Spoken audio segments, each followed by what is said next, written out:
Come join us each week as we dive into topics about the joys and the struggles of motherhood. By no means are we experts. We're practically flying by the seat of our pants, or should I say, mom jeans. On this podcast, you will find a judgment-free zone where we discuss not only the best parts of being a mom, but the not-so-glamorous parts too. You can expect unfiltered, real mom talk, humor, grace, and a sense of sisterhood. What makes our podcast unique is that we understand there's no one-size-fits-all approach when it comes to being a mother. We're not going to pretend that we know everything too, because we definitely don't. We just want a place to share our stories with you. Thank you so much for tuning in to Mom Jeans, trying to fit into motherhood.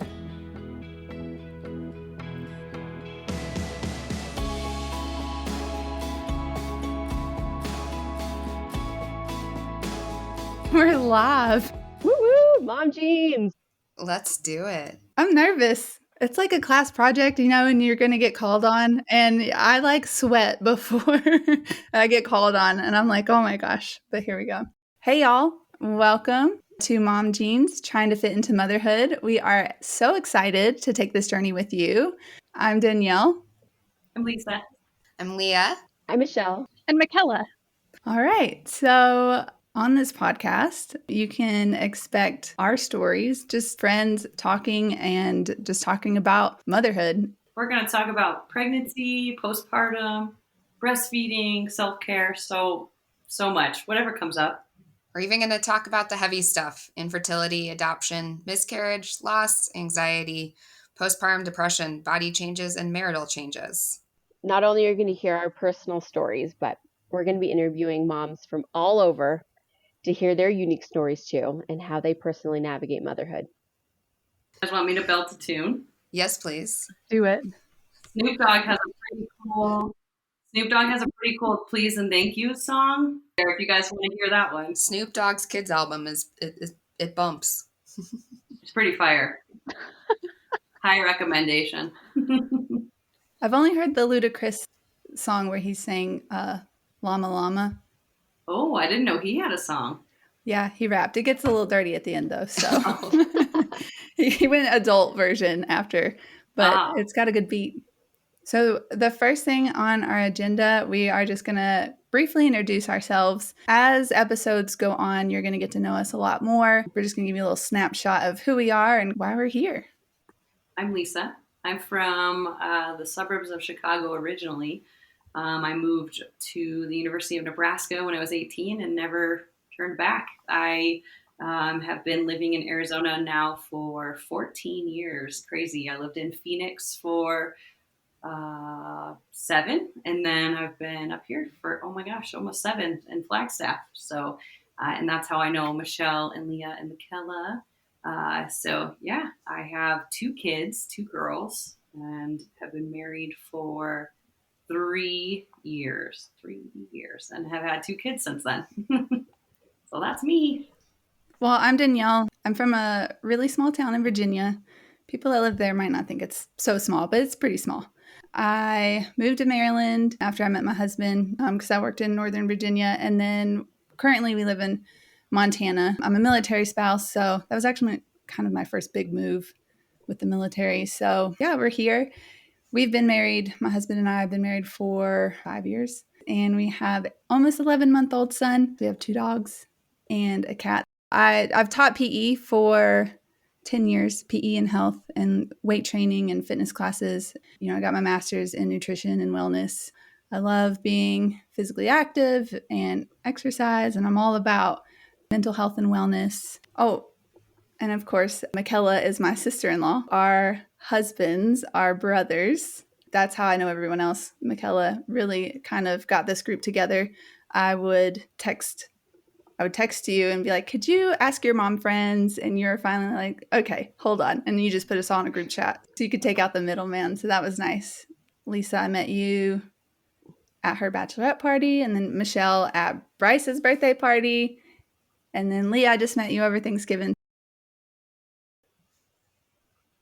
Hi, y'all. I am also from the suburb of Chicago, and I moved to Northern Arizona for my undergraduate degree. Following college, I spent a couple years traveling and moving around the U.S. and Central America, and decided that Northern Arizona was where I wanted to be for a long time. So I moved back, and I met my husband the day that I moved back to Northern Arizona. We've been together for almost 5 years and have a 10-month-old baby boy who is within a week of the same age as Danielle's son and Michelle's daughter. We all had kids right around the same time. Lisa and I met through my husband because they worked together. Michelle, we met through you and Lisa being neighbors. Mickella, I think we met just through Lisa, bringing the group of girls all together. And then, like Danielle said, meeting you over Thanksgiving in person after we had been chatting via text for close to a year, maybe a little bit longer at this point. Yes. I'm Michelle. I'm from Tucson, Arizona, and I went to the U of A, or University of Arizona. I started my career in tech in San Francisco, where I met my husband, now husband at the time, or Ryan. And then we lived in North Carolina, and then we moved to Breckenridge, Colorado, while we worked remotely for startups in education technology.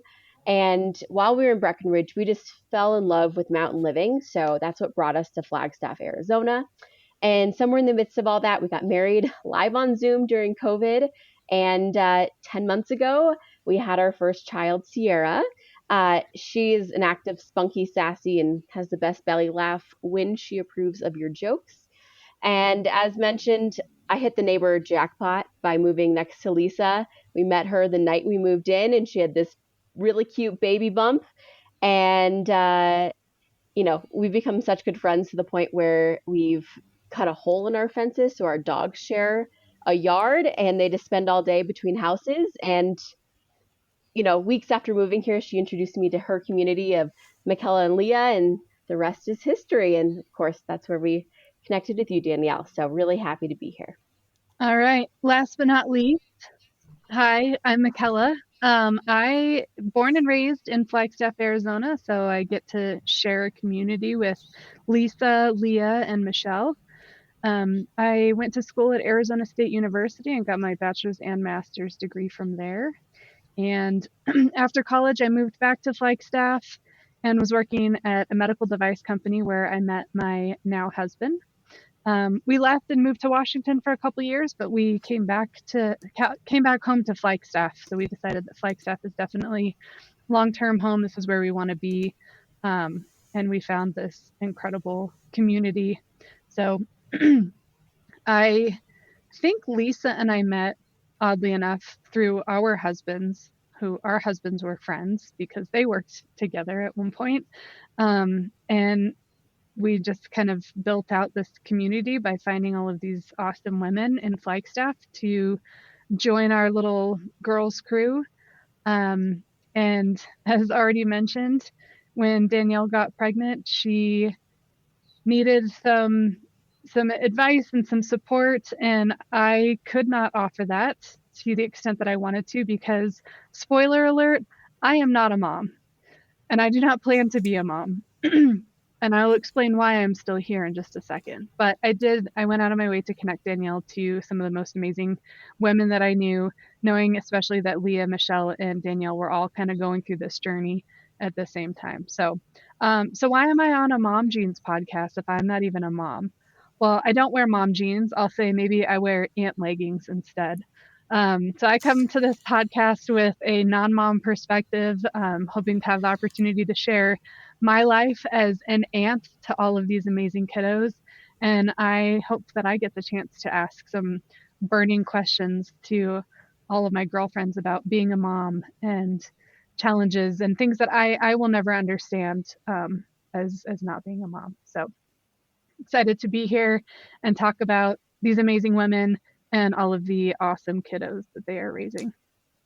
Do y'all all say aunt? I say aunt. I don't know why. I'm an aunt. I'm an aunt person, not an aunt. Aunt for me. Aunt for sure. It's that small town Virginia. It is. That small town Virginia comes out. If you're talking with my daughter, who it just turned 2, it's Aunt Kewa. Oh, Kewa. I like that. Oh, She asks where Kewa and Bryce are all the time. Where's Bryce? Where's Bryce? Advice. And this is why I'm on this podcast, because I love these kids as they're my own. I just don't go. I get to be part of all the good stuff. These girls Yes. get to commiserate about the challenging stuff, and I just sit back and listen and support when I can. You brought up a good point, though. Are y'all wearing your mom jeans right now? No. I've got sweatpants on. I'm definitely in mom leggings. I'm in shorts because I'm dying. I am dying, you guys. It's so hot. Oh, yeah. Like 67 degrees in my house, and I'm like, ugh. Hormones. Love them. For context, it's like 30 degrees outside. We were in Phoenix last weekend and it was 65 degrees and I was having a full meltdown because I was so hot. Yeah, Leeah and I are both breastfeeding right now, so we've got those hormones going, and if Michelle wants to share her, she can too. Should we act surprised? Yes. What? This is how you decide to tell us? Is this why we started this podcast? You don't know this. Just kidding. Fun fact here. The other thing that's going to be so interesting about this podcast is I'm 9 weeks pregnant, which is exciting, with baby number 2. So I think in this podcast, you're going to hear me talk a lot to Lisa about what it's like to go through 2 kids under 2 and the chaos of that. And, I'm only 9 weeks, which is a really terrifying time to share the news. I have leaned, generally my husband and I have leaned towards telling people very close to us, because the pregnancy journey and conception journey is very isolating. It's can be so for us at least, right? It's something that's so in between you and your partner. And like, I'm someone who needs a community to really share those things with. And I also know that, miscarriage is all too common, especially as we get older. And that's something that all of us are going to have to, or have had to navigate our age. We're not that old, spoiler alert, but like in the realm of childbearing years, we're up there. We're considered geriatric in childbearing years.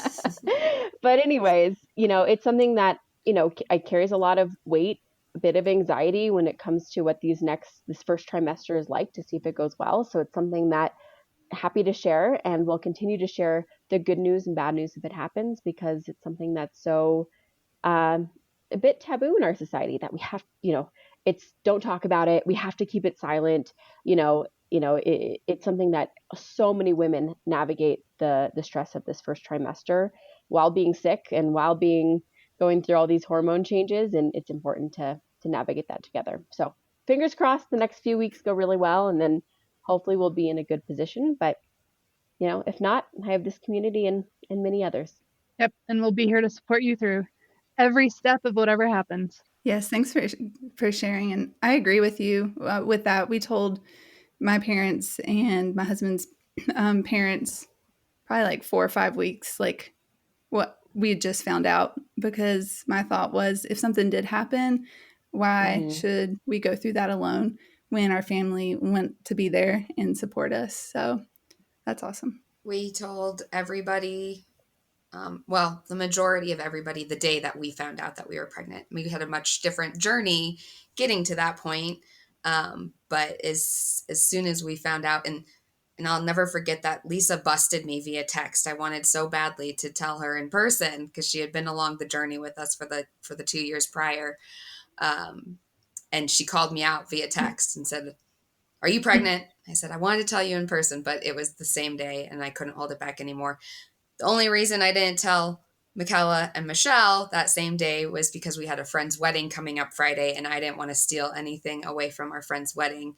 And so we waited until the following week when we all got together to share it with the rest of the group. But yeah, I strongly agree with, leaning on others for support. And that's what we're all here for. And hopefully we can offer that to other people who are listening as well, that they can feel that through our voices and through our stories, that they feel supported along their journeys as well. And obviously, we haven't talked about this, but you probably know, and we didn't really talk about our backgrounds, but none of us are medical professionals. None of us are giving you official advice. We're just talking as friends about our experiences and how we do things. So please don't take anything we say for your medical advice or anything of that sort, because that's not a lawsuit I want. So, as the non-mom here in this group, maybe I'll get a chance to talk about this in detail at some other point. But as I mentioned, my husband and I have made the decision to not have kids. That is a choice that we have made. And so we obviously made that choice for ourselves. But I want to know, why did all of you guys decide to have kids? And why did you decide to have kids? And why did you decide to have kids when you did, assuming that it was your choice? When I graduated college, I graduated with a major in professional golf management. I became a golf pro, so at a golf course teaching golf. And it was a very demanding job. I was working 65, 70-hour work weeks all the time down in Phoenix, and didn't think I would ever actually meet anybody because I worked so much. And then I got fired from my job. That's a whole nother fun story if we ever get to it. But I went traveling in Europe for 3 months. And I remember I was there for my 30th birthday. And I was like, if I'm 35 by myself, I might consider just having a kid by myself. And thank God I didn't do that, because I don't know how people do it. All the single moms out there, man, that's amazing. But I started to kind of feel like I wanted somebody there, and I wanted a relationship, and wanted to see the world through a baby's and a growing toddler's eyes for the first time. To watch our daughter see things for the first time is just like so rewarding. And she just thinks it's the coolest thing. Like, walking down the street and she sees a balloon and she's like, what is that? It's such a fun experience. So, when I met my husband, we were already 33-ish around there. And we kind of knew, okay, if we're going to do this, we've got to get on the road and get going, because we're geriatric, as Leah likes to point out.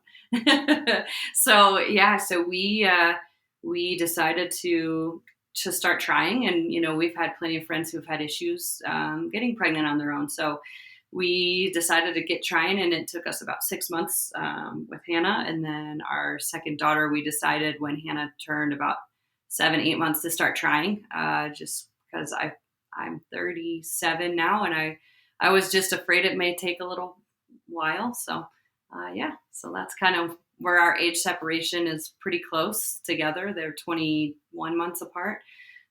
That's why. So, yeah. Did you always know that you wanted to have kids, Lisa? No.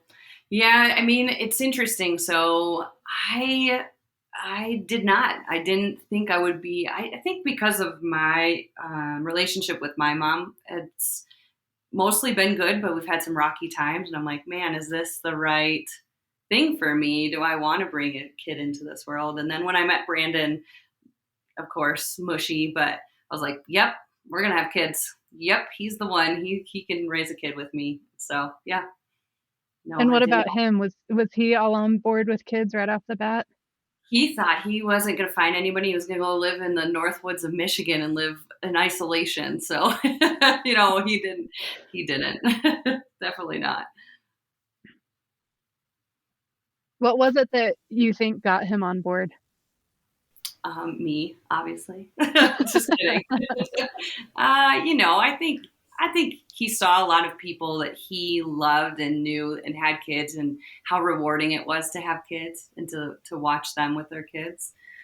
He's an excellent, amazing girl dad for sure. I mean, he'd be good with a boy too, but Hannah adores him. It's adorable, and he adores her. It's very cute. It's awesome to see.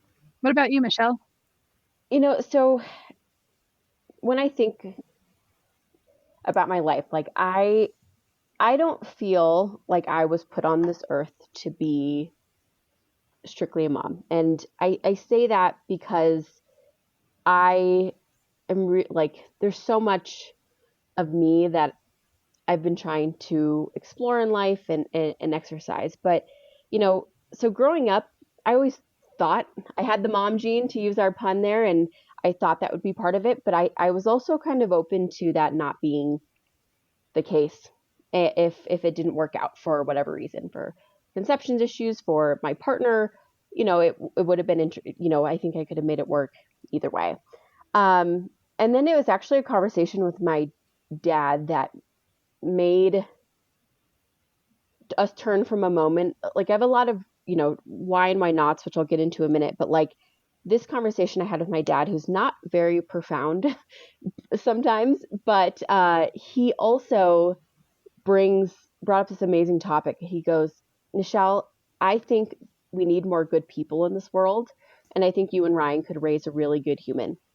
And it was that comment from him that was just like, we're ready. Like, we're ready to have kids. And and for the longest time, my husband and I had all these reasons why not to have kids. And we wanted to have a house. We wanted to be settled in our careers. We wanted to figure out where the heck in the country we wanted to live, right? We had all these why nots where we weren't quite ready for kids. We wanted to travel more. And then our list of whys just kept getting bigger and bigger and bigger. Why to have kids? Why we're not getting any younger? Why? Because we had that house. We had kind of our career settled in some ways. And then, and then finally, like, I didn't get to know all my grandparents, but the fact that all my grandparents were here and healthy and mobile or all of our future kids' grandparents were there, was a really important thing for me, that I wanted to know if we had kids that they'd have a relationship with them. So, we were just like, you know what, let's make a good human and let's do it. So that's our journey. And it's been hard, but it's been worth every moment. Does your dad know that he inspired you to try to have kids? Or now? I think so. To do it now? Yeah, I mean, I've told him that before, but when he listens to this, he'll now know that I said he wasn't profound, which you're not. You are, Dad, just so you know. But I'm just saying, we don't get to very deep topics all the time. Yeah, I should tell him that again, because he's a big influence on it, and so many other people were too, and my parents, etc. But it was that line. We were sitting at this restaurant. I remember it very distinctly, outside of Ben and Jerry's, and that was a line that's always stuck with me. That's a pretty special thing, for sure. It was very cool. Dads, man. My dad said something like that, I'd be like, you're right. Right? My dad wouldn't say that in a million years. That's awesome he said that. Yeah. Danielle, how about you? Well, I think that I've always knew that I wanted to be a mom. But I think the reason behind that, again, just goes back to that small town living. It's just what people did. They got married and they had kids. So I was like, well, I guess that's my life. And then, the longer you go without getting married or having, being, I guess, in a serious relationship, your parents in the small town get a little worried that you're just going to die alone. They're not going to be grandparents. So that's the kind of, I guess, the culture that I feel like we've grown up in, or I've grown up in, where I'm from. So I guess I just always thought like that's what my next step would be after college and getting a career and getting married, was kids. Do y'all remember, I don't know if y'all did this when you were younger, did you play that MASH game? Oh, yeah. I knew you were going to ask that. Absolutely. Absolutely. Yeah, so like whether you're going to live in a mansion, an apartment, a shack, or a house, and then you get to pick how many kids, and your husband, which was usually like some celebrity. I loved playing that game. Because you don't dare actually say who your crush is. No, you don't put that down. No, it's like Justin Timberlake, Brad Pitt, I don't know, who else? Hayden Christensen was Oh, mine. yeah, that's a good one. No, but I ended up getting a Jason Statham type. So I feel like I had it planned out. But I didn't get married until I was 26. And so after getting married, I just wanted to enjoy being married before like trying to have kids. And then when we did finally try around, I think I was 29, we were moving to Montana. And I was like, well, this will be a good time to try, because I didn't know like my job situation, what it was going to be like after moving, having to quit teaching in Maryland. But it actually took longer than we had expected. It took about 2 years. And we'll get into that a little later on a different episode. We had a little bit of trouble at first, so it took longer than expected.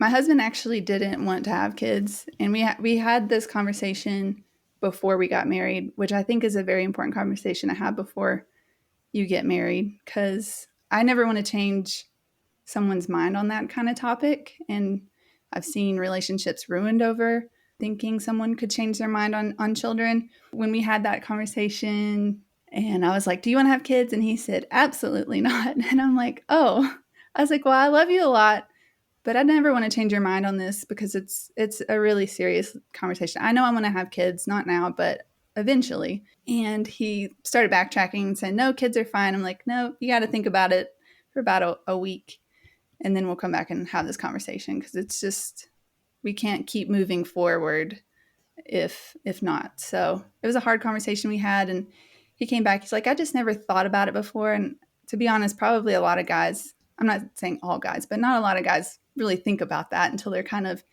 in that situation, I guess, of making decision whether they want to have kids or not. So we had that conversation, and then it was 6 or 7 years later before we had our son. Yeah, that's why I decided, I guess it was always in the cards for me. There was a point I was getting discouraged and wasn't sure if it was going to happen for us. And I was starting to accept that, luckily and thankfully, we got pregnant. So, yeah. And now I'm a stay-at-home mom. I decided to stop working and stay home, while we're in this transition. We're only here in Montana for maybe one more year before we find our forever home. So that's going to be exciting. Yeah, I think you bring up an interesting point, Danielle, about I can only imagine what was going through Ryan's head when you brought that to his attention about, I want to have kids, do you? And his initial reaction is no. Maybe not because he actually did not want to have kids, but it just was never something that crossed his mind. And had a different partner asked him that question, his response may have still actually been no. And I think, maybe that's something that we'll talk about at some point down the road, but I think who you're with maybe changes that perspective and maybe changes that decision. Because I know for me, I've been in previous relationships where had we stayed together, we probably would have had kids, because all growing up, I knew same thing as you. You graduate from college or from high school, you go to college, you get married, you have kids. That's just what you do. So I grew up knowing I'm going to have kids. And I dated guys who wanted kids, and I was fine with that. And I felt like, yeah, if we get married, we will have kids. Those relationships didn't work out. Thank you, Lord. And now I'm with my husband, and we have made that decision together that we don't want kids. And it's not because either one of us feel like we would make bad parents or we would be bad parents together. Just as a couple, we have made that decision that we don't want to have kids. So I think that's really interesting. Lisa, you saying the same thing, that, Brandon didn't really want kids, but you were the right person. And same thing with Ryan. He was forced to actually sit down and and really think about it, instead of it just being a fleeting, well, maybe this could happen, maybe it could not. So anyway, I think it's really interesting. That's a good perspective. I like that. But now if you talk to Ryan, he would absolutely, I don't know. He's such a great dad, and he loves Weston. He tells me every day, he's like, I just love him so much. And so, I mean, I don't think he could picture it any other way now. Wait until he turns 2 and see if he's saying that every day. Leah, let's hear your story. Well, I think that's a really good segue, because I was the one who didn't want kids. I honestly thought that I was destined to end up barefoot in the Costa Rican jungle teaching yoga, because that's what I spent a year doing. And I loved it, and I really enjoyed my life being abroad and surfing and teaching yoga. I taught yoga to kids, and it was great, and I loved it, but I just didn't see myself as a mom really at any part of my teenage to adult life. And then, when I moved back to Flagstaff, like I said, I met my husband the day that I moved here. After I had sworn off men, I said I wasn't going to date anybody. I needed to settle into my life in Flagstaff as me, figure things out before I date anyone. Well, I met him the first day that I moved back. I shut him down a couple times. He was persistent, and here we are now. I'm glad that he was, but I vividly remember we were on a trip to Mexico with his family and his cousins and his kids. We were all hanging out in the pool at the resort in Mexico. And the way my husband was with those girls was the sweetest, best thing I'd ever seen in my life. And I'll never forget that memory. And that was when I was like, we have to make him a dad. Like, he is so worthy of being a dad. And it was so sweet. And I, from that moment on, wanted to be a mom with him.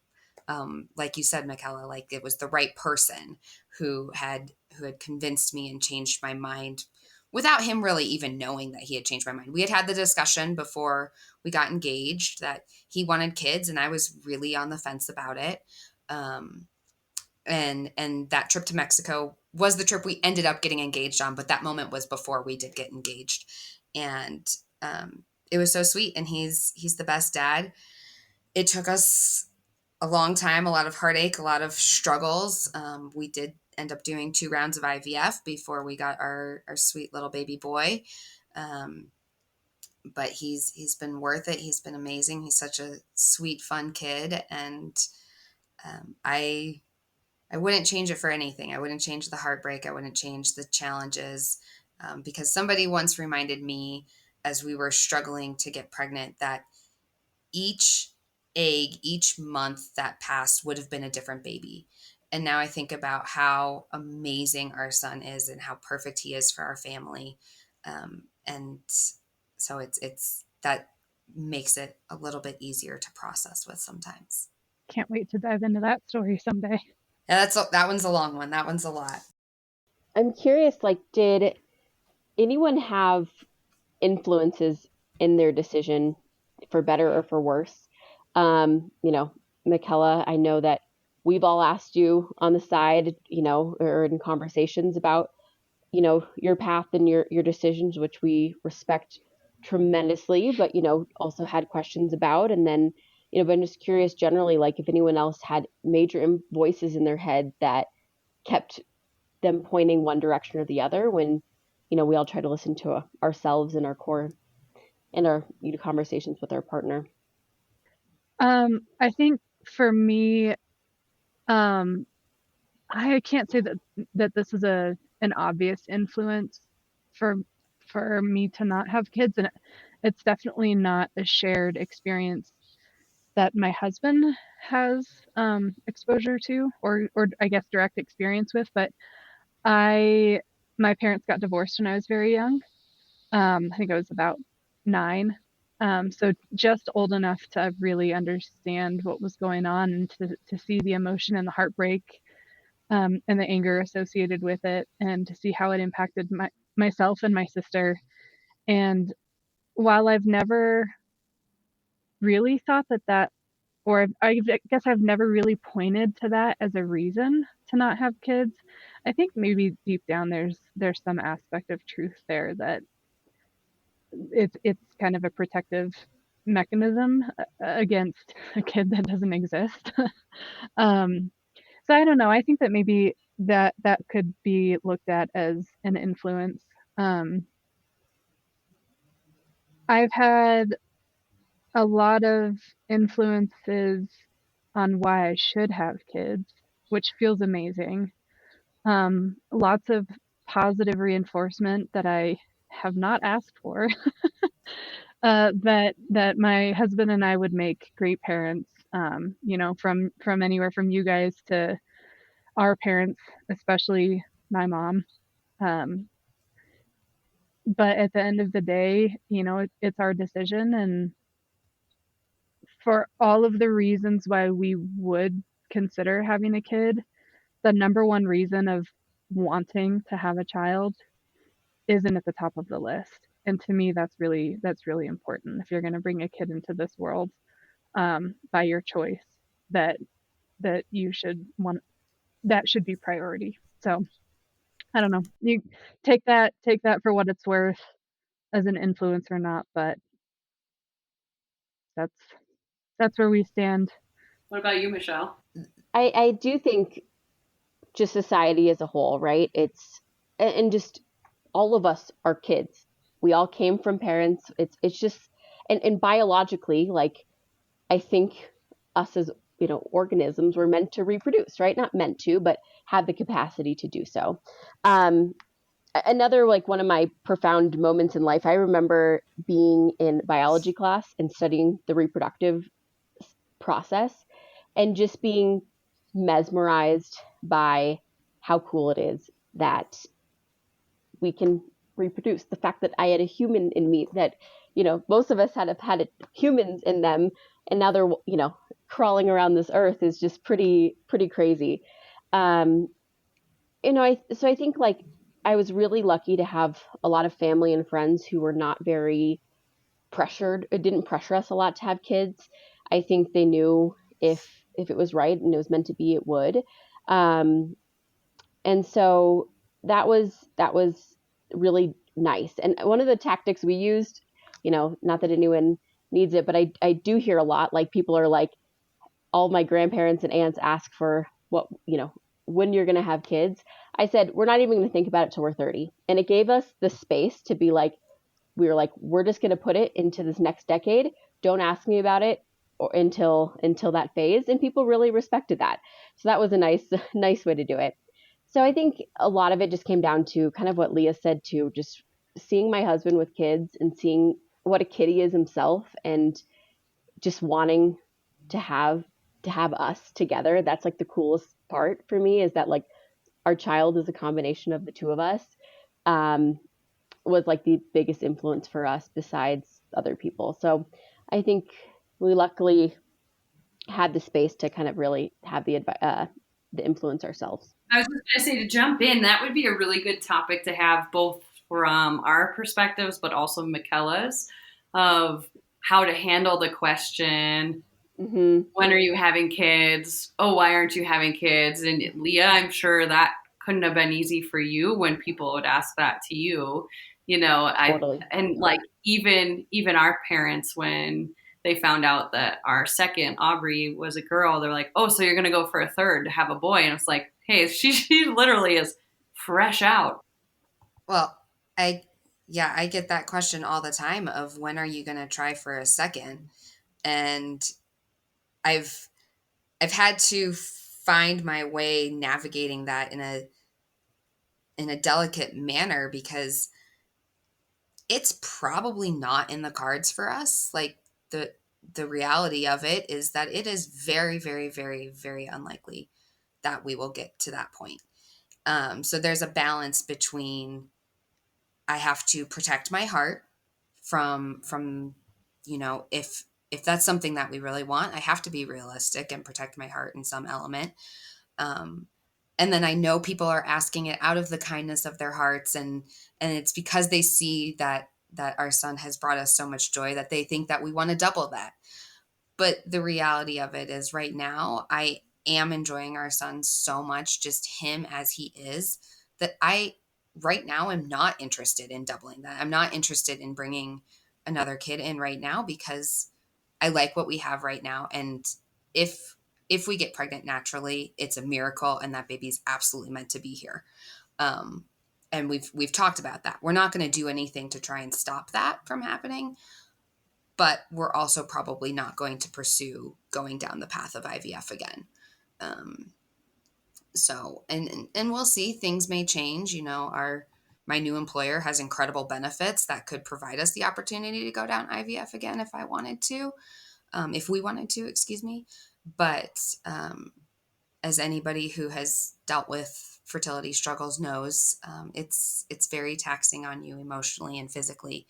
And we were blessed to get one embryo who survived and made it with us today. So yeah, as soon as the second one comes out, or the first one comes out, people are jumping on you about, when's the next one, or do you want the other thing? And it's like, I try and focus on really being present and content with what we have as it is now, because you never know what the future holds.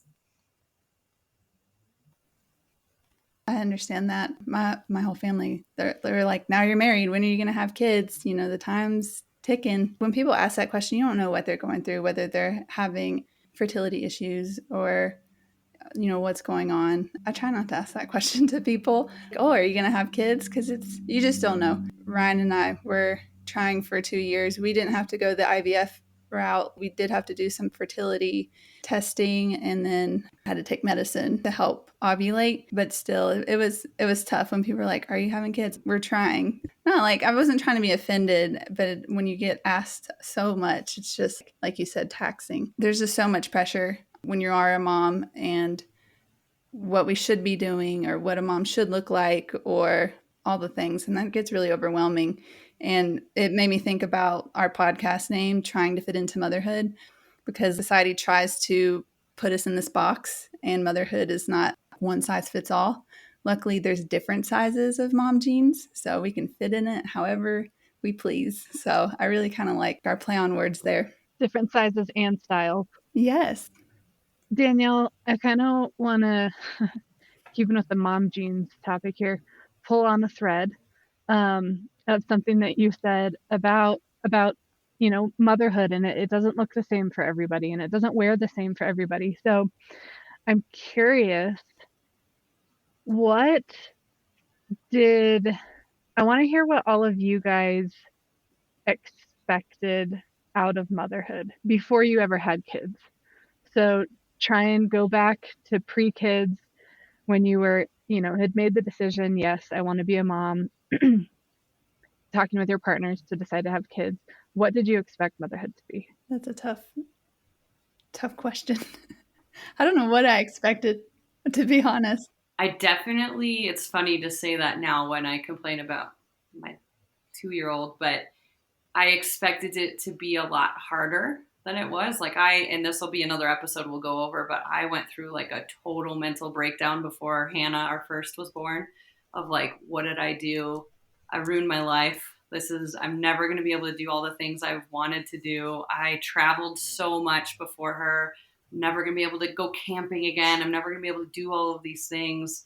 And somebody once said to me, if you lose yourself, you're not going to be a benefit to her. So you need to kind of find a way to stay up on yourself and that'll be the best mom you can be. So that was really eye-opening to me and really awesome. But I definitely thought it was going to be harder, I would say, which is funny because I think the love that you have for them changes your perspective on motherhood so much. Like, yes, she just barfed in my face and it's disgusting, but I feel so bad for her because she's hurting so badly.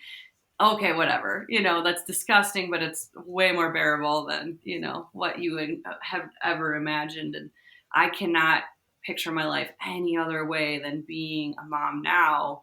When you talked to me, 3 years ago, I would have been like, I'm terrified. This is terrifying. Well, why does anybody choose to do this? This is scary. But to caveat that and put a little asterisk on it, I did, about 3 months after Hannah was born, completely get off of social media because I was struggling to keep up and felt like I had to keep up with the moms on social media. And, they're getting their 6-month-old on skis and I'm like, oh my God, we're not doing that. That's insane. Why haven't I started doing that? I should have her being an Olympic skier. It's like, oh boy, so I, for my mental health, had to step down and say, you know what, I'm going to do the best that I can as a mom and not compare myself to others. And for me, that meant getting off of social media. So obviously that's not the same for everybody else, but yeah, that's me.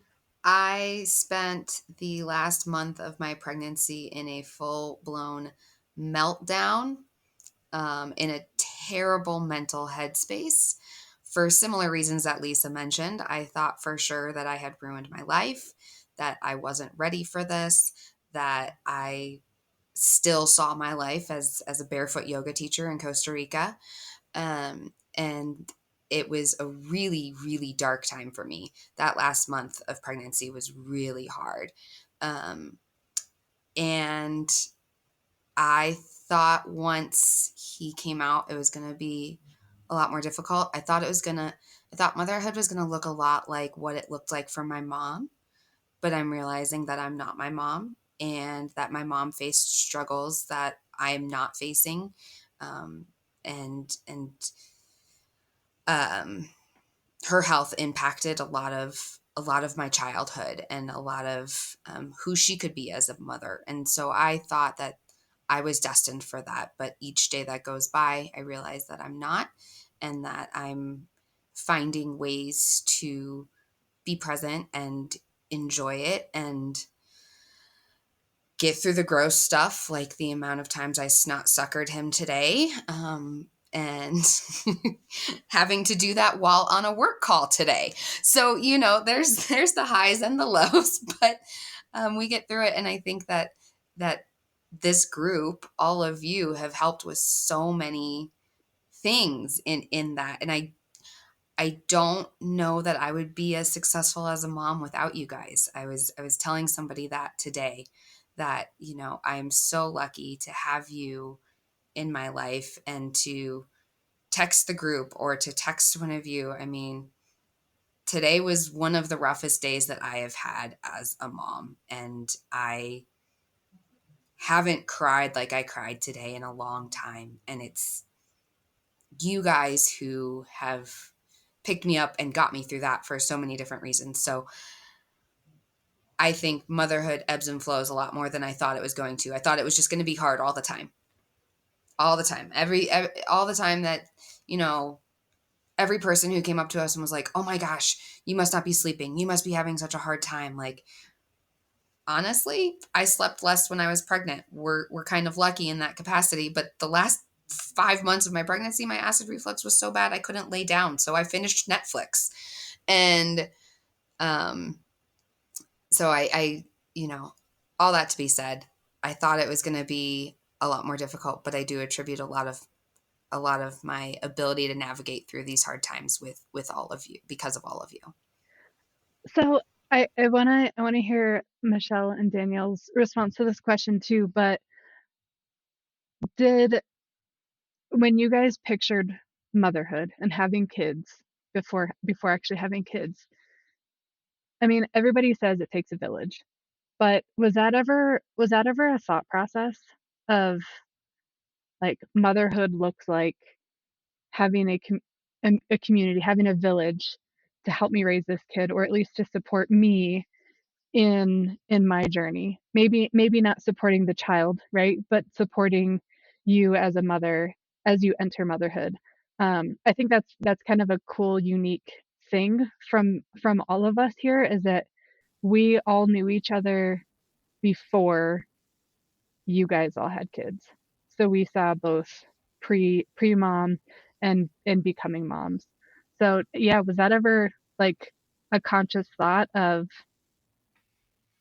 the importance of having a village and a community as you embark on the motherhood journey? Well, I'll speak to this. I've heard that all the time. It takes a village, but being in Montana and away from my family and Ryan's family, it feels very isolating. I can see the benefits when all the family was here, when Weston was born. Maybe not all in the house at once. That was a lot. That was a But lot. it was, yeah, like just everybody. But it was fun. I do see the benefit if you live close to family, coming over and helping and cleaning and cooking and maybe just letting you take a nap. There's times I've called my mom just crying, like, I wish I lived closer. I was like, I just need a break. Back when I think the 4-month sleep regression and Weston wasn't sleeping and I was tired and I wasn't sleeping. And I was like, I just need a minute to just drive by myself. Ryan was working overnight somewhere. So it's just, I don't have that. With military life, living on base, you make friends and then they move. And then it's hard to make friends too, especially when because I'm staying at home and it's hard sometimes for me to put myself out there. I'm like an extroverted introvert, meaning I'm shy, but once I get to know you, I warm up, like to hang out, but it's hard for me to get to that point. So, I thought about it, but it couldn't be a deciding factor because we knew going in we weren't going to have family. Luckily, they fly in and come see us, and Ryan's parents are like, just let us know, we'll be there whenever. So that's great that I've got that. But like, I enjoyed coming to your house, Mickella, over Thanksgiving and just being with you guys, and then grandparents to watch Weston, and we got to go have a girls' day. And so that it's times like that. It's like, man, I really wish I lived closer to family. You just got to make it work with whatever you have. So I just want to jump in quickly because it's really funny that our intro says we're non-judgmental. I am a very judgmental person. So I am trying really hard not to, and not judging you guys, not judging, but I think and I can't speak for other countries, but I know some other countries are a lot better at this than we are in the US, want to say, I can do it. I can do it all. And if I'm asking for help, I'm weak. People are going to think I'm a bad mom because I'm asking for help. You know, when people have families in a village or takes a village, they truly have like their next door neighbor that's helping them. And it's not a parent or a sibling or family, right? It's truly having a community. And while we have a good community, we also have a little bit of pride, I think, sometimes, and we don't take those offerings when they come. Like we're hopefully going to have an episode where we have Mickella and then two of our other friends, Allie and Kristen, who don't have kids and don't have intentions to have kids, how it is being friends with people who have kids. And when Mickella offers something, sometimes I'm like, oh, she doesn't really mean it. She doesn't want to have kids, right? And that's not fair to her. But to us, it's like, well, my kid is like really having tantrums right now, and I don't want to put that on her because she doesn't have kids, and she didn't sign up for kids for that reason because she doesn't want them to have tantrums, right? So it would be really fun to sit in and listen to their episode of like, hey, this is why we didn't have kids, but it doesn't mean we don't like your kids or don't want to be around your kids or don't want to see your kids have tantrums and be normal people. So anyways, yes, keeping my mouth shut from now on, but I do think that we're a very prideful society, and we teach women to say, you know what, we don't need people. We don't need help. We can do this on our own. And we need help. We need help. I need help. Yeah. I will just say, this is why I like being Auntie Kella, because I get to do all the fun stuff and I get to help and maybe assist in the not fun stuff temporarily when I'm exposed to it. And it's totally fine. It is totally fine. And I will say that over and over again. Please never apologize for your child's behavior, unless there really needs to be an apology. But tantrums happen. Kids are kids. I don't expect any of your kids to be perfect and quiet and well-mannered at the age of 18 months. So please don't ever feel like I am off-put by your children's behaviors when they're being kids, or that I'm off-put by the fact that if I come over to your house, even if I'm a guest, I'm still not priority. If you need to leave to go breastfeed or to put your kid down for a nap or change a diaper or make dinner, I'll wait. I'll help if I can, and that's okay. So, do I want that life for me? No, I don't think so. But that doesn't mean that I can't have little bits and pieces of it. If that means both getting to support all of you, and this is the best part, getting to be an important part of your kids' lives. So there's my public service announcement. Well, until your husband stole my son's toy at the Christmas party.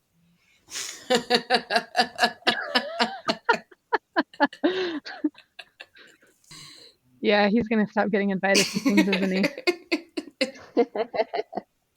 I was just going to quickly add, and then we can move on to the next topic. But, I think that's one of the things that pre and post baby that I'm just thinking through is like all the things we could say yes to pre-baby, we can't say yes to post-baby. Like, perfect example, Mickella, your Halloween party. Last year I was pregnant, but 2 years ago, we were there drinking, having fun. And then this year, the progression of it is we couldn't come. Our kid was ironically, she was dressed as the Energizer Bunny, and she was having a tired meltdown, and she couldn't stay up past 6. So we put her to bed. And it just changes the dynamic of things. Ryan and I are people who like to say yes, and I still think we're saying yes to a lot of things, but it's definitely something that's shifted in parenthood and had to. The other thing I was just going to add too, like, is when it comes to community and then it comes to what I thought before and after, I think before kids, before we were even trying to be pregnant, when I thought about myself as a mom, I thought a lot about the like toddler through high school years, like the kid phase, if you may. So maybe not high school, but the kid phase, like the vacations, the road trips, like the family time. And I didn't spend that much time thinking about newbornness. And then you get pregnant and newbornness is all you talk about. And you forget about the rest of it. Like, you're talking about, are you going to sleep? How are you going to breastfeed? How are you going to first get this thing out of you? Right. It's this whole process that's pretty wild. And, I think that's something that, Ryan and I are pretty open about talking about. And part of the reason we tried to have a kid so quickly again is like, there's so many moments of newbornness in this first year I'm loving, but like having someone under one has been hard in many ways. And there's a lot of things that I'm not trying to wish away this phase, but I'm really looking forward to in this next chapter. And so that's just something when I think about motherhood, and community is everything. It's your physical community, your emotional community, your online community, your texting community that really do make a difference. And it's part of the reason we moved to Flagstaff too, to be closer to my family who's in Vegas. So they're 3 hours away. Like, had we known what we know now, I wonder if we would have been like, let's just move to Vegas. We need to be right next door to my parents. But it's all worked out great. And my in-laws have come out here now 3 times for at least a month at a time. And so they've been so helpful in this first year. But we're very fortunate that we've had that opportunity, that they just retired and that they could be there. One thing I want to add on to real quick that you mentioned, Michelle, and you cannot do some of the things that you used to do pre-kid. That's the truth. That's a fact. And I know Lisa and Leah, you guys both said that became a fear at one point, right? Like, I'm losing my autonomy. I'm losing me. I'm losing what today is important in my life. Obviously you guys are through that, and you realize that that's not the case. Life just looks different. But I will say, one thing that I have noticed is that you guys do still do things that you used to pre-kid. It just looks different. I mean, Michelle, a couple weeks ago, on a whim, you sent me a text and said, we're going to happy hour. Just picked our daughter up from daycare. We're going to happy hour if you want to meet us. And we did. And we went and had a great time. And she had a great time.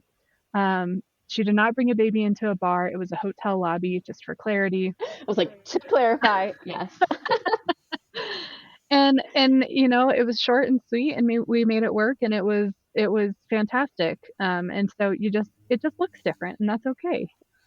I'll also say, like, we've pushed ourselves to try to do some of the things that we would do before kids, just to prove that we could do it, right? Like camping, we've tried. Hannah struggles with it a bit, but we're like, you know what? We're going to keep going because we want to make sure she knows that's a part of our life, and that camping is a place that we're happy, and we want her to see us there and happy, and that's important. And travel, we've continued to travel, as I've commiserated with Leeah, and I've gone way out of our budget just to keep traveling, because that's what makes me feel normal and not stir crazy. And that's, I think, really important as a mom to feel like you still have a part of yourself, and to keep pushing for that, So I do think that I took one class, and this is another thing we'll talk about in a future episode, is I took one class before Hannah.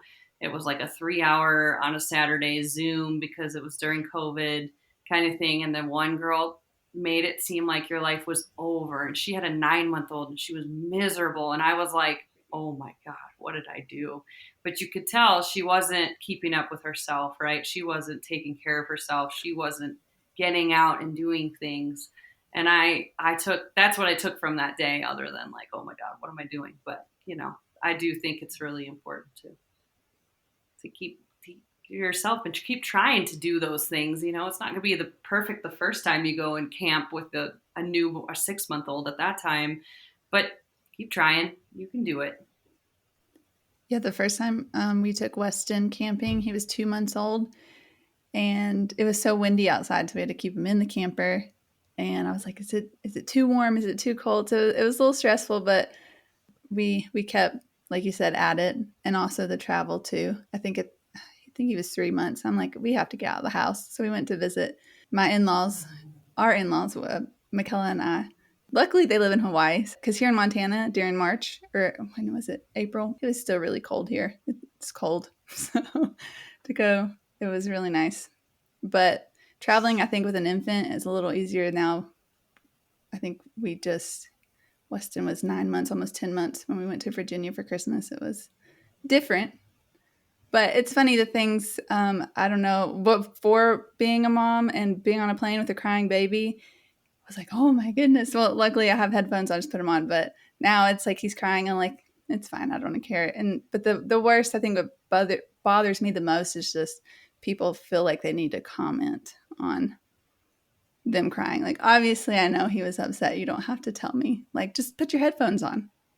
We have the noise cancellation, and that's off topic. But I'm just saying. Another teaser for an episode in the future. Both Leah and I have been offered multiple times an iPad for our children. It's like, if I don't have an iPad in front of my child, let it go. Right. But we'll talk about that on another episode. There's a reason. Yeah. Yeah. And traveling with kids could be its own topic too. And I just want to kind of speak from my personal experience. I know, like my husband and I have worked really hard to try and get into the groove and do things that we still really enjoy. We love to go out to eat. Again, it was a lot easier when our son was smaller. It's getting more challenging as he's more mobile and refuses to be confined in any sort of contraption. But traveling as well. We've gone on a couple trips. We've got a couple trips coming up that we're really looking forward to, and living our lives and letting our son join our lives instead of dictate our lives. But all that to be said, postpartum was really hard, and it took a lot of conscious effort and time and processing and small steps to get to where we are today. And I just don't want people to feel like, oh, well, we have to get back to our normal life right away. Like, that's not the case.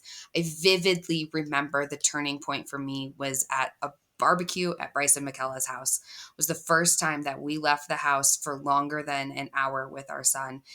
And it was okay. And it went well, and it went great. And he did amazing. And that was such a turning point for us.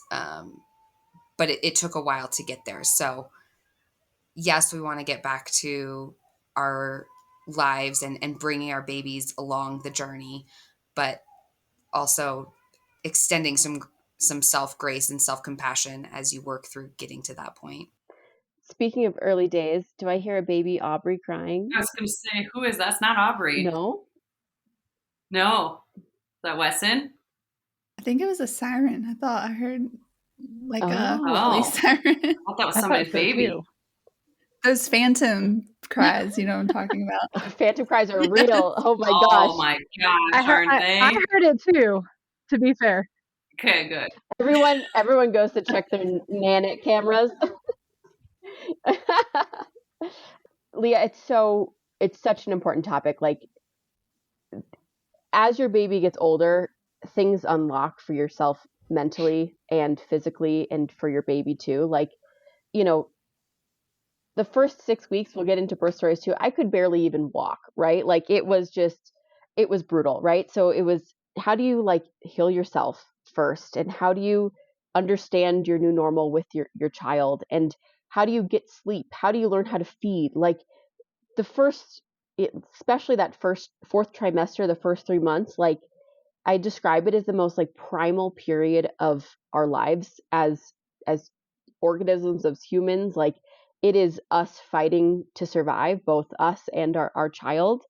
And so it takes time for you to unlock opportunities to go back to normal, right? Like it will come in time, and time is your best friend in a lot of these things. But like you're so right. Like it is, there's just things you physically and mentally cannot do early on. And things that are going to take years to get back in full. Lisa, you were so brave in taking, Hannah to Europe, and you're going again this summer, which is just amazing. But for us, like that might be a couple years, right? Like we'll see, right? And there's all these normals that we'll have to rediscover and things like that. So, Leah, it's such a great point, like because it was hard. Well, and there's absolutely things you guys do that there's no chance I would do, right? Like it's what's, we're all different for sure. And I'm not, and I shouldn't have said it that way. I probably am I know I am very stubborn, and I'll push us to brinks that we shouldn't. Like Mickella knows I was fighting with Brandon when we were camping last time. Like, I want to stay.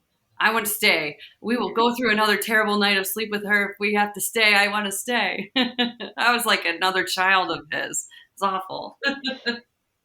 I think that's the best part about this whole group is that we're so different, though we've had similar experiences and different experiences, and so we just bring a lot to the table and different perspectives and philosophies too, when it comes to parenting. So I think that's what makes us all unique. So I love that. For sure. I don't mean to interject. I am getting close to needing a pump soon. I am right there with you. I know my shirt is like, Yeah, I'm going to start getting wet here soon. I'll kick us off for our hot topic of the week. Also, as I was thinking about it, we're kind of doing like millennial store names. First of all, it's like our journeys. And then hot topic is our next segment, which is kind of perfect for all of us. So hot topic of the week, all our goth phase in life. Just kidding. I recently went through one of the hardest weeks of my life as a mother, and I believe Leah and Lisa are also going through that currently, where we have had to navigate sick children and no daycare. And keeping it broad, like as parents, working or not, like when your kid's sick, when you're sick, how the heck do we manage like childcare? Like it is impossible. And I'll just open it up there to start. Our daycare, we'd have gotten the 7th notification in a week. 7 of the 8 kids in the last 3 weeks have gotten COVID, and they have to be out for over a week, and it is brutal. My daughter had it 2 weeks ago, and Leah, what's happening in your world? Of course, how it happened is that I was out of town yesterday at some appointments, and after my first appointment, got the call that they thought our son had COVID. I had the car seat in my car, and I couldn't possibly get back in town for at least another hour to an hour and a half. Thankfully, we were able to find an extra car seat. We had a new one that had been delivered and still in the box, and so my husband was able to come home and get it. And sure enough, my son and Michelle's daughter are in the same class, and so we tested him, and he tested positive for COVID as well, and will now be out of school for at least a week. And so today I had to navigate working the literal busiest day that I've had since I've been at my job, with meetings without a break from 8 a.m. until 3 p.m. And I had to navigate that while taking care of my son. And I cried. I sent a couple SOS text messages, just for some mental sanity and clarity. And I snot suckered him on a Zoom call.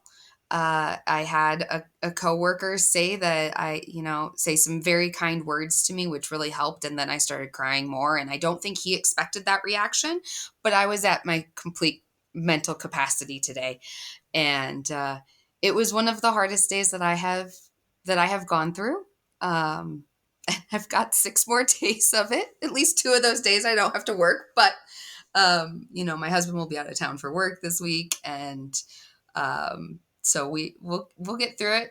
He already seems like he's getting better, which is great, and hopefully he continues on that trend. But whether it's not having daycare, or I last fall spent a couple days in the hospital and trying to figure out care for what that looked like for him, with feeding while I'm still breastfeeding and things, having yourself get sick. Like Michelle said, just navigating through that is tough. And it's one of the things I don't think you consider when you go into parenthood.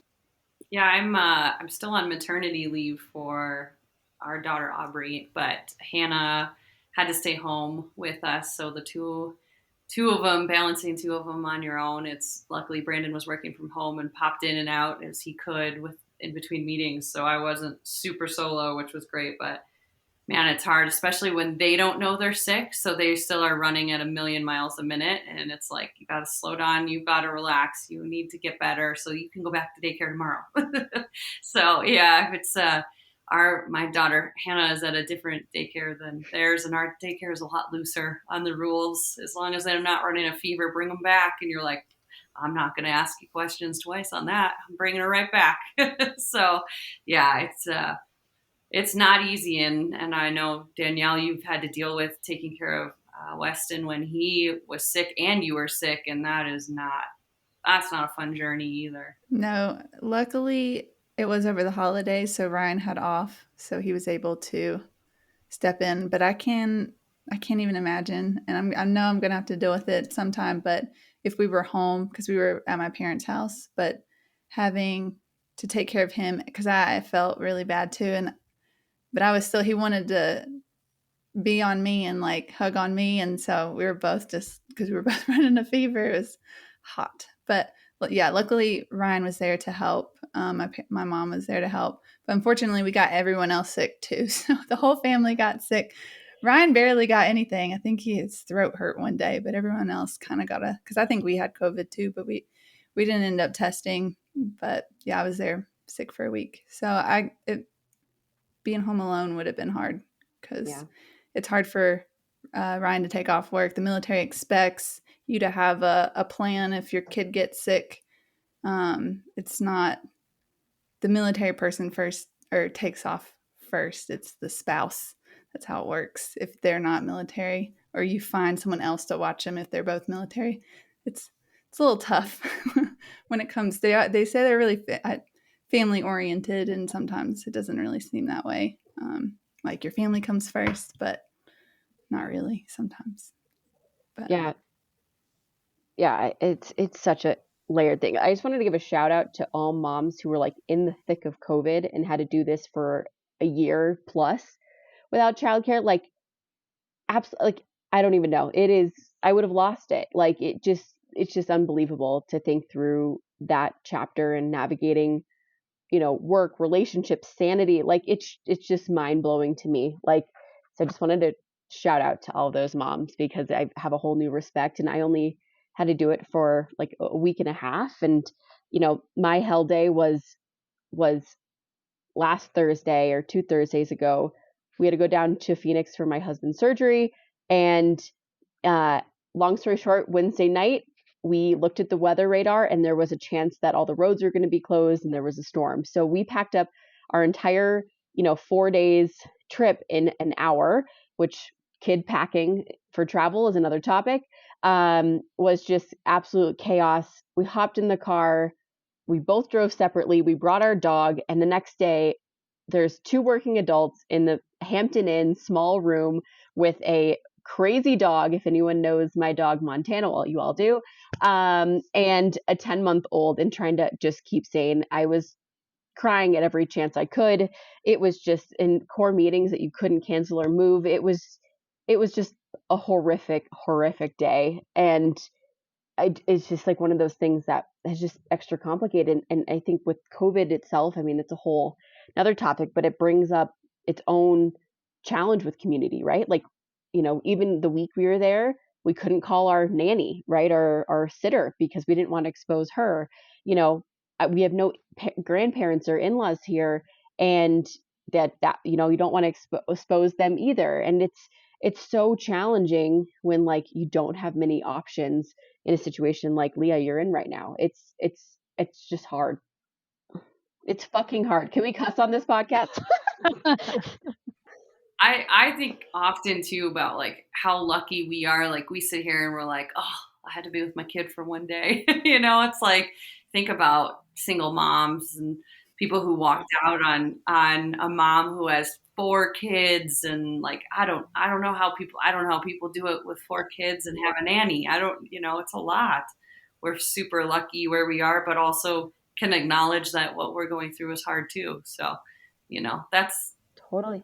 That's absolutely, like, it's going to be interesting to kind of see who ends up listening to this, because they're going to be like, you think that's hard? Right. Write It's us, so true. let us know It's so true. how we're just spoiled and it's so privileged and life is great. Yeah. Totally. I mean, today, right? How lucky am I that I have a job where I had him on my calls with me today. He sat there and he met my coworkers today. How lucky am I that I have that ability to do that? I feel so fortunate for that. And then, fortunate that when I reached out for help today, there was plenty of people offering, but again, kind of going back to COVID, you don't want to expose anybody. I don't want to put anyone else at risk, but that at the end of the day, that's where I found myself when, oh, spoiler alert, Mickella, I broke dry January today. I really wanted to. So You're the last person I thought that would break it too. How dare you? I appreciate your confidence in me. Today broke me. Well earned. No judgment.